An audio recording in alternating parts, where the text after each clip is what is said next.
Hello, everyone. Thank you, Vanessa, for introducing the talk. Today, I will present a joint work with Marie-Pierre, who's the leading author of the contribution, Julia, and Jim Oppen from CPOP in Denmark.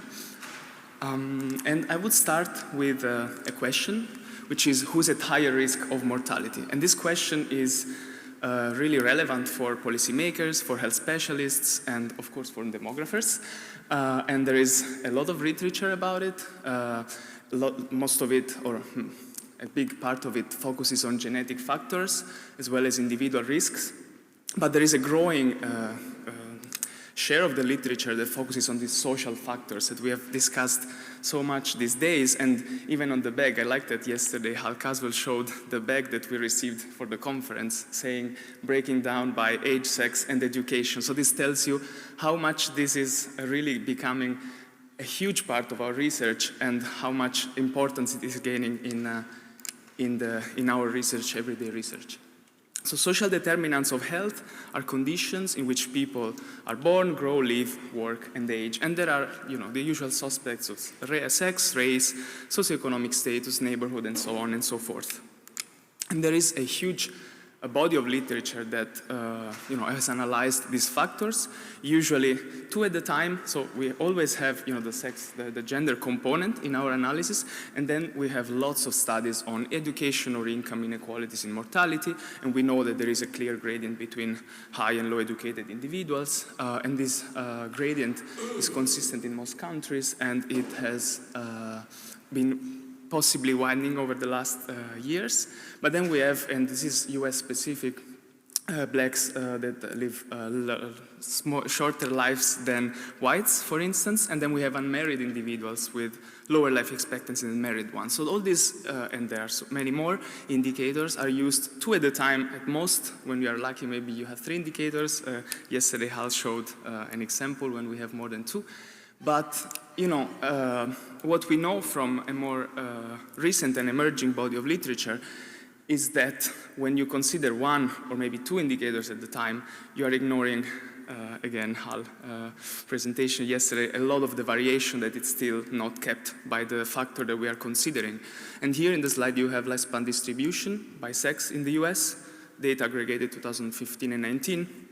And 2 major contributions were made in the last years, which is from Yashin Chi and the Max Planck group, and from Jim Vopel, Marie-Pierre, Ilya Kashnitsky at CPOP, to quantify and to give a measure to this overlap of the lifespan distributions.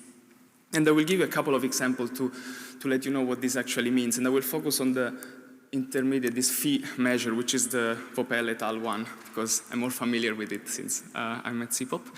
And so basically, what does that measure tell you? Is the probability that if you pick a random man, in this case, from this population, that this man will outsurvive a woman in the same population. And in this case, it's 0.4, so 40%. So 2 every 5 men in this population will outlive a woman. And then, what about education? So here we have no degree versus university degree individuals. And you see that here there is a less overlap between the 2 distributions, but still the phi statistic is 0.33. So 1 every 3 low educated individuals will outlive somebody with a high university degree, in this case in the US. So this is to tell you what? That there is, of course, a lot more that we should be investigating in these populations.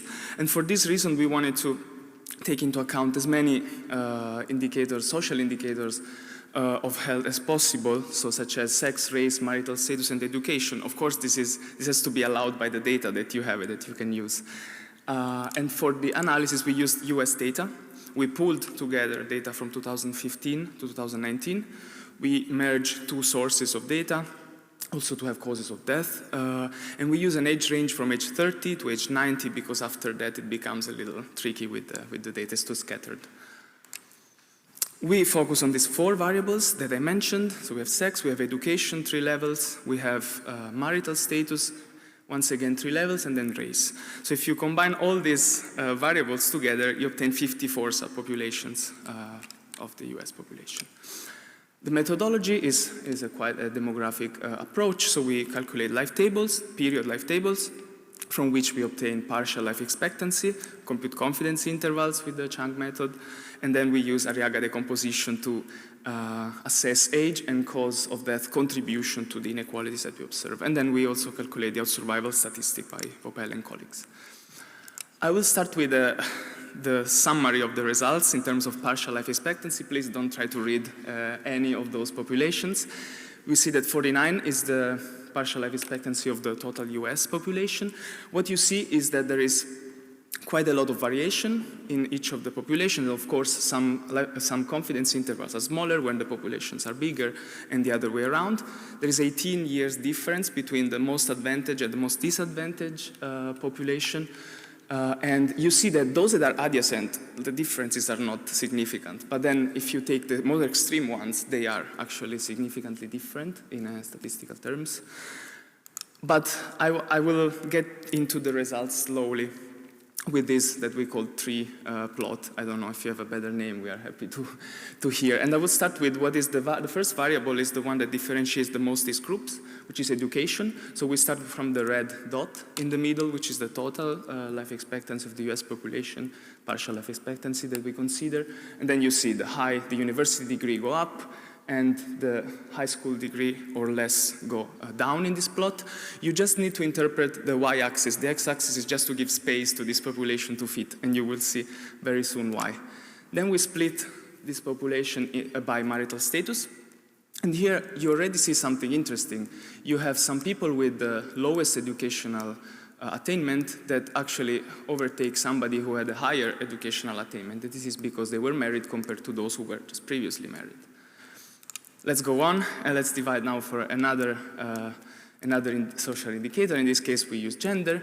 And here you see that there are some subpopulations of people with high school degree or less that overtake even subpopulations with the university degree. You see it clearly here. So this is men, this is women, sorry, this is men with a low and high respectively degree. So and this gets more complicated if you add, and I don't want you to read any of those. This is quite complicated to read. What you see is that the situation is quite unclear. What you see is that here we have male mostly, here we have mostly women. The highest educated, of course, are here in the top, and the low educated are here in the bottom. To make it even more complicated, we try to analyze the differences, the contribution of different causes of death to the difference in life expectancy of each of these subpopulations with the average population in the US. And what we see is that, of course, like heart or accidents, for instance, that are positively here contributing for the top 5 populations that I reported here, are then contributing negative from the low bottom 6, in this case, populations. But there are some specific cases, for example, suicide, which is contributing negatively for the white populations. Then you have, for example, homicide, which is contributing negatively for the black population. And then you can see all these sorts of combinations in the data that are, of course, quite interesting for the policymakers and health specialists too. Finally, to try not running over time, we report this interaction between lifespan variation, that is a measure that has been introduced already several times in today's and yesterday's sessions, which is, of course, highly correlated, negatively correlated with life expectancy, plotted against the out-survival statistics that we used at CPOP. And then here you see that actually the out-survival statistics still varies between 29% and 65%. What does this mean? That there is a lot still left to be explained. So we are explaining still quite little compared to the actual whole variation in terms of age at death in these populations. So first, limitations need to be acknowledged. This is a whole fully period calculations that we have made.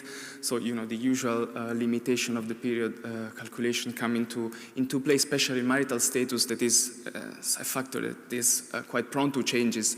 In these studies, we take it cross-sectional, and then we just project it over the life course of this population. And then we also do not account for education and marital status differences across cohorts, and we learned earlier today that this is actually quite important to look at differences over time. For example. But nevertheless, we can conclude that there is a complex interaction between social factors. So just taking one or two, we of course are leaving behind a lot of variation. Considering multiple factors provide a lot of insights, especially if you then look at causes of death as we did. And actually all I presented is just the more descriptive part of the paper. The next steps that we then took are providing a scoring system which tells you what is your risk compared to somebody else's risk if you have this and that characteristic for a specific disease. So this was just a preliminary analysis to then give you this extra insight.